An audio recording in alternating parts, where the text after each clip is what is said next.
Today we will discuss about the gravitational waves and also the how to detect the gravitational waves, the direct observation of the gravitational waves with the help of the LIGO, that is the Laser Interferometer Gravitational Wave Observatory. This is the buzzword that is seeing in the news in the science and technology in the current days. So one of the news is that the India is also set up a LIGO Laser Interferometer Gravitational Wave Observatory in India.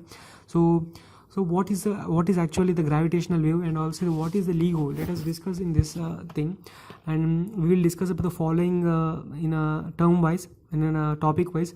First we will discuss about the gravitational waves as a signals from the universe, and also the gravitational wave gravity from the Newton perspective to till Einstein, and also the gravitational waves, direct observation of gravitational waves by LIGO, that is interferometer, and also what we'll also talk about the black holes.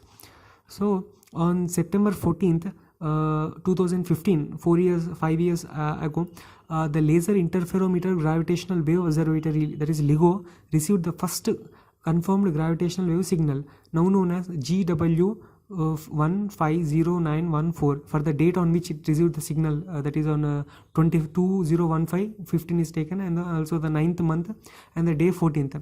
The event represents the coalescence of two black holes that were previously in mutual orbit.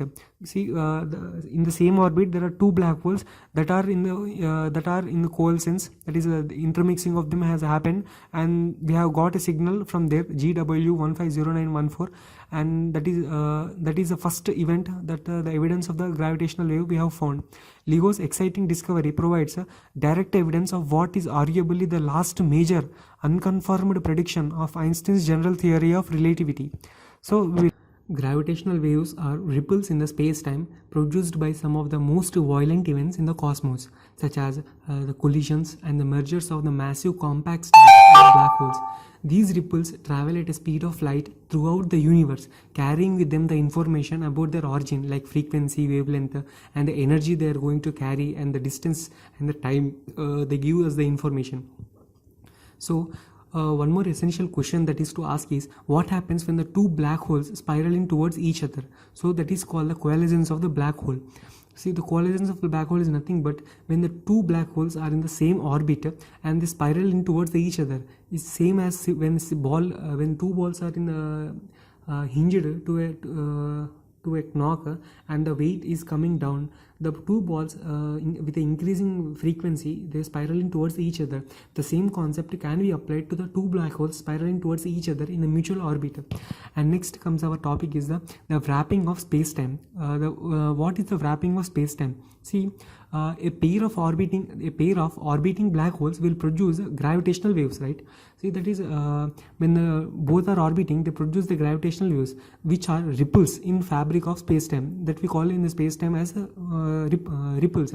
These gravitational waves will carry the energy away from the pair, because these are two are spiraling, so the energy will goes away from the pair, causing their orbit distance to shrink. See, the energy is pumping outside, and the both orbits are coming together. So the gravitational wave will carry the energy away from the pair, causing their orbit distance to shrink and their orbit period to increase. That is the orbital period to increase, and also their orbit distance to shrink. Eventually the black holes will coalesce, that is the intermix. LIGO's detectors can measure the gravitational waves produced by the system during their coalescence. See, when these two types of black holes coalesce, that is when they are in the mutual orbit, they are spiraling towards each other, gravitational wave travels away from them, and they are going to shrink. Their distance going to decrease, and they are going to shrink.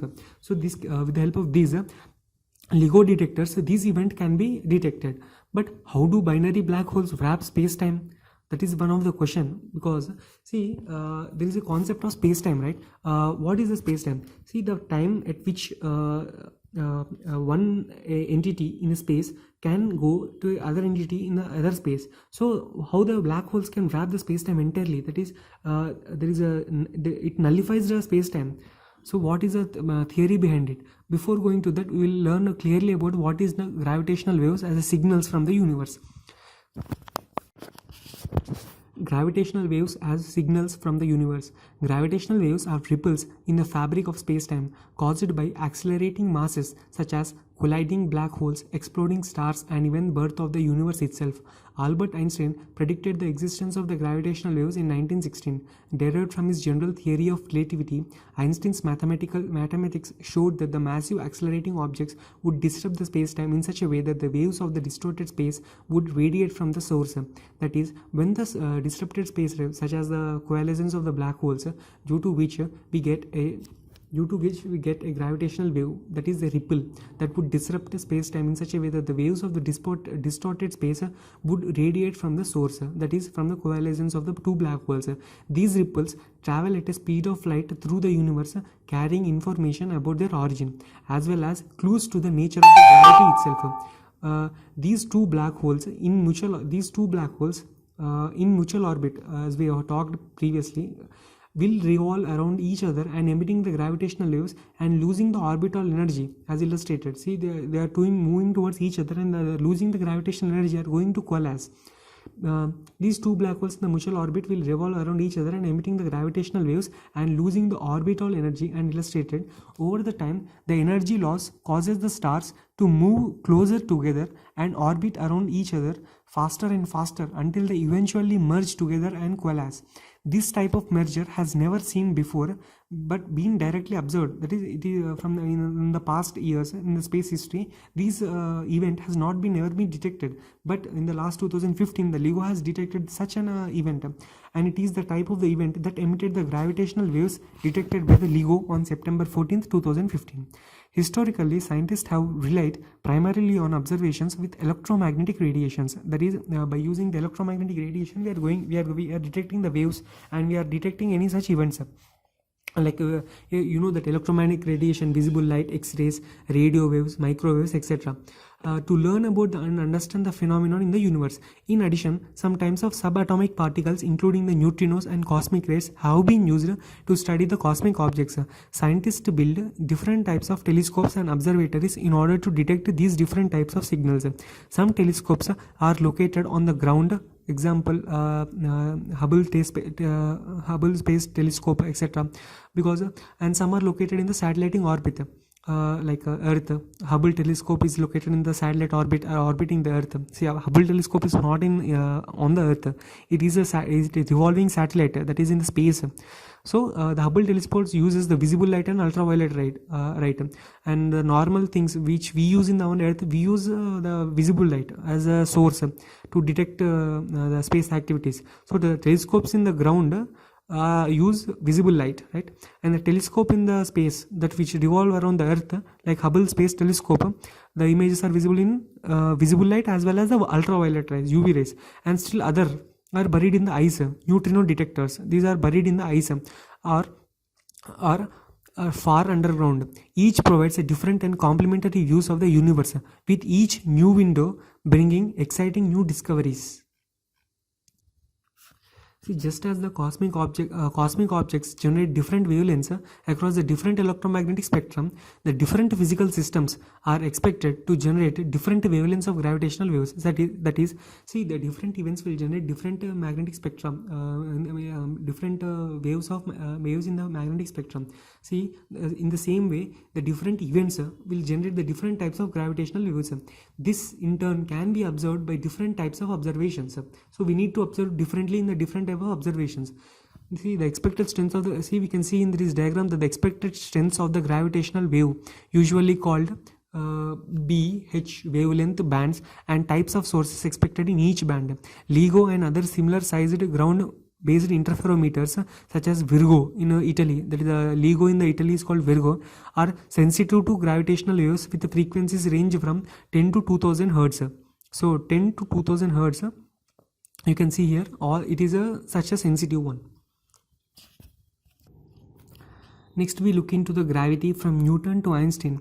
Legend has it the Isaac Newton had a flash of insight about the gravity when he was hit on the head by an apple, right, which fell from the tree under which he was sitting. Today, he is credited with the mathematical expression that he explains how the force of the gravitational attraction between the two objects depends on their masses and their separation. It is called Newton's laws of gravitation.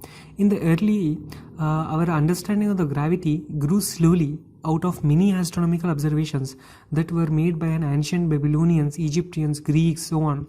They were trying to understand the motions of the planets and to be able to predict an occurrences of the celestial events such as eclipse and also the sun on moon, etc. See, in ancient Greece, the most widely held view was that Earth was center of the solar system, and that was the sun and the planets revolved around it. In fact, this is the dominant view of the cosmos of many centuries. In the early 1500s, this paradigm was radically challenged because of the efforts of the Polish astronomer Nicolaus Copernicus. His work, which placed the sun at the center with the Earth, and Earth was one of the many planets around the orbit around it, was published in 1500s. Over the next 100 years, the work of the astronomers Tycho Brahe, Johannes Kepler, and also Galileo was also important in establishing the exact notions of the planets in our solar system. In 1600s, the physics began to separate from the astronomy, which with the invention by the Isaac Newton. Calculus allowed the Newton to write down his famous universal law of gravity and to understand the same law that described the moon's orbit governed by apple falling on one's head on the earth. See, the Newton realized for the first time that that these two different phenomena could be unified by one mathematical principle, that is apple falling on the earth and also the moon and earth relation. These two different phenomena could be unified by one single mathematical rule. In his honor, we now express the strength of any type of force in Newton's laws, that is Newton's laws of gravitation, F equal to G m1 m2 by r square, where m1 and m2 are the masses of the two objects, r is the distance between them, and g is proportionality constant called universal gravitational constant. Its value is first experimentally determined by British scientist Henry Cavendish in 1700s. Newton's laws of gravitation correctly describes the movement of most of the bodies in the solar system, as well as the familiar motion of the objects on the earth. However, in certain cases, scientists found discrepancies between the predictions of the Newton's simple formulation of the gravity and what they actually observed was these is the orbit of Mercury, which has peculiar anomaly that we will discuss below. In the 1890s, a teenage Albert Einstein started upon a path that would eventually lead to a more comprehensive view of gravity than Newton's.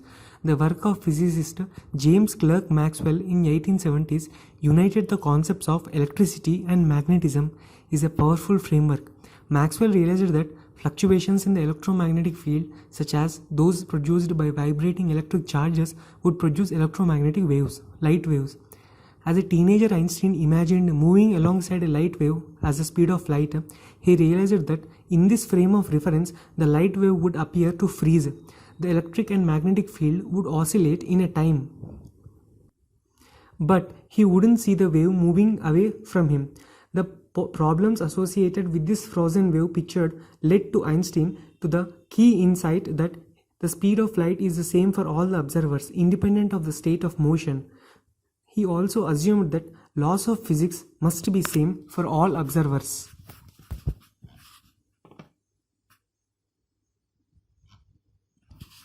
Einstein elevated these two assumptions into physical principles called principles of special relativity. They apply to situations in which observers or objects are moving at a constant speed and direction.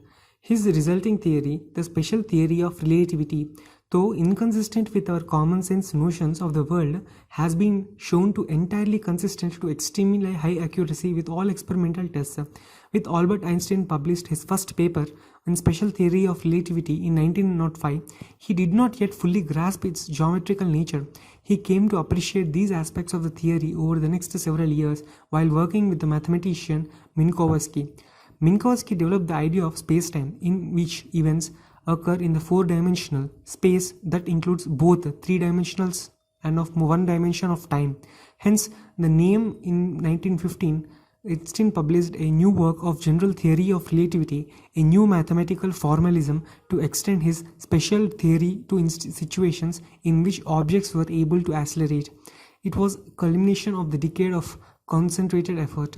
Since any object that is moving in a circular orbit is accelerating, since its direction is constantly changing, even if its speed remains constant, the general theory has wide applicability to massive objects in the universe. In particular, it can be applied to objects that appear to violate the predictions made using Newton's simpler formalism, such as orbital movement of the planet Mercury. Unlike the other planets, Mercury has a slight variation in its orbit from the predictions of Newtonian gravitational theory. The orbit is not in a closed ellipse, or as theory predicts, it has a small amounts of overshoot. This means that entire orbit is slowly turning its planet orbits and the Sun. With what we mean by this is that the point of closest approach to the Sun, called perihelion, slowly rotates around the Sun, and thus the point of greatest distance from the Sun, aphelion. The amount of this orbital shift is very small, and most of it is caused by the gravitational tugs exerted by the other planets, primarily Jupiter or Mercury, as it goes around the Sun. However, even when the gravitational effects of other planets are accounted for using Newton's laws of gravitation, Mercury still travels faster. Such a small amount is too small to be seen in a single orbit, but it accumulates over time. After a century, Mercury has rotated an extra degrees beyond the predictions of Newtonian gravity. This is still a small angle, but it is still measurable. Albert Einstein was aware of Mercury's anomalous orbit. When his new theory seemed complete enough to be applied to the orbit, he did the calculation. There was no free parameters in Einstein's general theory that could be used to adjust its correct value. The only relevant inputs were the mass of the Sun and the size and eccentricity of the Mercury orbit. When Einstein made the calculation, his theory predicted that the Mercury should precess around the Sun at precisely the same amount of the observed anomaly. Essential to the Einstein's theory is the concept that mass distorts spacetime. The four-dimensional mathematical coordinate system mentioned earlier, with time as included in the fourth dimension, this distorted is often called curvature. But this is not a very descriptive term. Stretching is probably better. You can probably best understand this idea intuitively if you imagine trying to paste a flat piece of graph paper onto the surface of a globe. You will not be able to do so without teaching or crinkling the paper, causing the lines to misalign in various ways. If you instead had a sheet of rubber with the lines on it like a graph paper, instead of tearing, you can stretch the rubber in some areas and compress it in others. If you were careful enough, you could completely cover the globe in this way without any tears.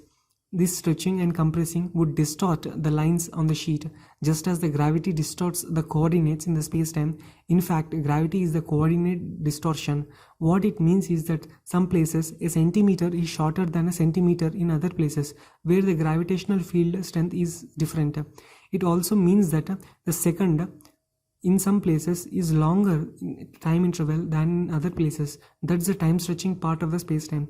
It is difficult to visualize something in 4 dimensions, so scientists usually use representation called embedding diagram to indicate how much an object of the certain mass would stretch 2 dimensions of space, portrayed as a type of rubber sheet. In this type of visualization shown in figure, more massive objects create deeper indentations in the rubber sheets of spacetime. In any objects moving through the spacetime will encounter areas of stretching and will follow curved paths as it travels. As a result, this is true even for light rays. It is important not to take embedding diagrams too literally. They are only aids to visualizations, than misleading ones at that. In real spacetime, in our 3-dimensional space need not be embedded in a higher 4-dimensional one, nor does our 4-dimensional spacetime have to be embedded in a 5th. The stretching and the compression of the spacetime does not require the existence of any higher dimensions. So just as you could draw a stretched and a compressed set of coordinates on a flat 2-dimensional table, think of it. The stretching and the compressing of a space-time occurs only in a 4-dimensional space with no need for any extra dimensions. In particular, black holes are not funnel-shaped any more than stars are. These aids are just a way to help visualize how mass affects space-time. Shows a better representation of a space-time. The diagram shows a better representation. Curvature near the massive object, although it's too limited by 2-dimensional surface of this.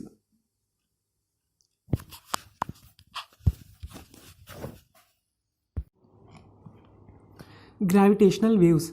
To understand the Einstein's predictions of the gravitational waves, let us revisit the Newton's laws of gravitation described above. There is nothing in this law that described how effects of gravity are transmitted from one place to another. In fact, according to this law, if we move one mass of the mass to a different point in space, then the other mass knows this instantly and it reacts accordingly. This ability of gravity to act instantly across any distance puzzled many contemporaries of Newton. It also violates Einstein's special theory of relativity, as it is not possible for any signal or information to cross a space faster than the light can travel. In general relativity, gravity is not a force as envisioned by the Newton. Instead, gravity is the result of space-time being distorted, and the distortions of the space-time are caused by the distribution of mass and energy. Changing the mass and energy distribution will generally change the space-time curvature, and thus also the gravitational effects of the objects in the space-time. However, when a mass distribution is changed, the effects of that change are not carried instantaneously to all the points in the space. The information is carried at a speed of light by ripples in the space-time fabric, small trenches and compressions in the coordinates describing the space-time. These ripples are called gravitational waves. Any analogy might help to understand how this works. We can imagine an observer living in a houseboat at the edge of the sea. If there is a storm far out to the sea, the observer might not be aware of the fact, for instance, if the storm is over the horizon. However, storms generally have strong winds that create large waves. These waves travel outward from the storm in all directions, generally at a speed of few meters per second, kilometers per second. Eventually, the waves will reach the shore where our observer lives, and the large swells will cause the houseboat to rock back and forth. In this way, the observer might become aware of the storm existence even if the storm never approaches at the shore at all.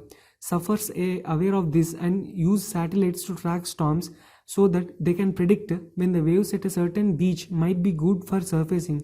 Replace the storm in our analogy with a binary star system. You understanding what I'm saying? Replace the storm with our analogy with our binary star system and the surface of the sea with a space-time. You can see how we might be able to detect the stars, at least in the principle, by measuring the rippling waves of the space-time caused by the star's motion. These gravitational waves carry energy, of course, and since the waves are being produced by the movement of the stars in the space, star's system must be losing some of its energy to the waves, thereby affecting the binary orbit. So if binary stars create gravitational waves, then they must slowly spiral in towards each other as the waves carry the system's energy away. Einstein's theory predicts an exact relation between the size of the orbit and the rate at which it would shrink as the waves are emitted. However, in order for these objects to be observed, scientists needed to discover a binary system in which two massive objects are orbiting very close to one another and figure out the way to measure the orbital changes precisely. Such a system was discovered in the early 1970s by two scientists working at a radio telescope in Puerto Rico, when the most sensitive radio telescope in the world was discovered, that is Arecibo Radio Telescope. Arecibo Radio Telescope in Puerto Rico, that the most sensitive radio telescope in the world. One of direct observation of gravitational waves by LIGO. Like electromagnetic waves, gravitational waves are transverse waves and travel at a speed of light. Einstein's general theory of relativity allows us to predict the strength and frequency of these waves, just as Maxwell's equation can be used to predict the strength and frequency of the electromagnetic waves emitted from various types of objects and processes. However, electromagnetism is a much stronger force than gravity, and it is easy to detect a wide spectrum of electromagnetic waves from common sources. Earth-bound gravitational wave detectors such as LIGO consists of suspended and widely separated test masses, mirrors. The spacings between these test masses will change when gravitational waves pass the detector, but changes will be very tiny. Scientists expect that extraordinary violent astrophysical events will produce gravitational waves, which when passed by through a detector will alter the spacings between the test masses by no more than small meter, 10 to the power of minus 20 meter. You can see here that LIGO, Laser Interferometer Gravitational Wave Observatory, is the world's largest gravitational wave observatory. LIGO consists of two interferometers located thousands of kilometers apart, one in Livingston and Louisiana and the other in Hanford, Washington. LIGO uses the physical properties of light and space itself to detect the gravitational waves. It was funded by US National Science Foundation and it is managed by Caltech, MIT. Hundreds of scientists in the LIGO scientific collaboration in many countries contribute to the astrophysical and instrument of science of LIGO. There are also gravitational wave observations in the world, including the Virgo in Italy and GEO 600 in Germany. You can see here the basic design of LIGO interferometers. LIGO consists of two perpendicular 4 km arms as depicted in the figure. A laser beam is fired into the beam splitter and sends half the light down one of these arms and half down the other. You can see, right, half down the one light. A laser beam is fired into the beam splitter that sends half the light down to one of these arms and half to other arms. The mirrors then reflect the light back the way it came and the beam splitter combines the two beams back into one. And the beams, see, you can see the beam splitter, right? The beam splitter combines the two beams back into one. Back into one. Sending the combined beam to a detector. Sending the combined beam to a detector, photodetector. Yes. Then LIGO carefully tunes the length of the detector arms so that light from the arms almost completely cancels out or undergo destructive interference. When the reflected beams recombine back at the beam splitter, however, if the arm length changes slightly due to the passing gravitational wave, then the difference in length will introduce a small difference in the phase between the beam from the different arms, and the waves that would have cancelled each other at the beam splitter now will travel at a different path lengths and end up producing the same light at the detector. It is this interference property of the light that is exploited by the LIGO to detect the gravitational waves. When the gravitational wave passes by, the stretching and compressing of space causes the arms of the interferometer alternatively to lengthen and shorten, one getting longer while other getting shorter, and vice versa. And this interferometer's arms changes the length. See, this interferometers changes the length. The laser beams traveling through the arms can travel different distances, resulting in the change in the interference between the waves. This change in the length of the arms divided by the length of the arm is the parameter called strain, H, that we are going to see. You can see in the diagram that illustration of the interference pattern produced by the two waves that in phase 1, phase A, and phase 180 degrees out of phase. So you can see this clearly. The result should be nullified. If there is a small slight phase difference, the result we can see. So with the help of this, we can find the LIGO's interferometer.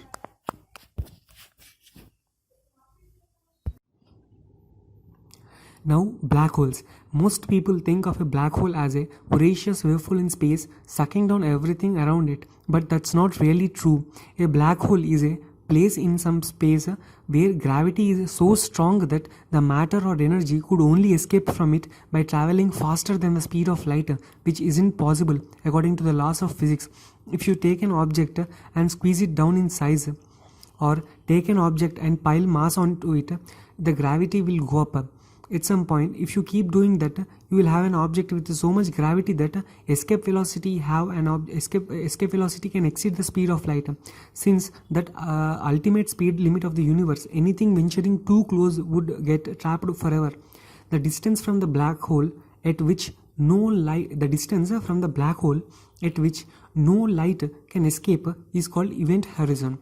A black hole with the mass of our sun has an event horizon that has a radius of only 3 kilometers. In other words, you would have to compress all the mass in our sun down to fit within a sphere that has 3 kilometers radius in order to turn into a black hole. Compressing an object to such an extent causes it to collapse, since no known force can be supported against its own weight.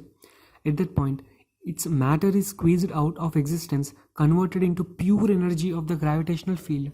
Scientists think that all that remains of such an object is a highly wrapped region of space-time from which nothing can escape, a black hole.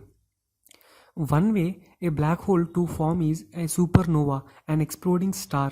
When a star with more than 25 times of the mass of the sun ends its life, it explodes. The outer part of the star is flung outward at speed, but the inner part of the star, its core, collapses. If there is enough mass, and the gravity of the collapsing core will compress it so much that it becomes a black hole. In the case of gravitational GW150914, there must be originally between two very massive stars relatively close together. They aged at approximately the same rate, and their resulting supernova explosions did not disrupt the binary system.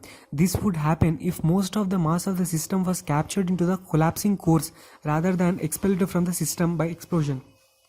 The cores that collapsed into black holes can have masses approximately 30 to 35 times that of our Sun. Until the LIGO's discovery of GW150914, scientists had never before observed two black holes emerging.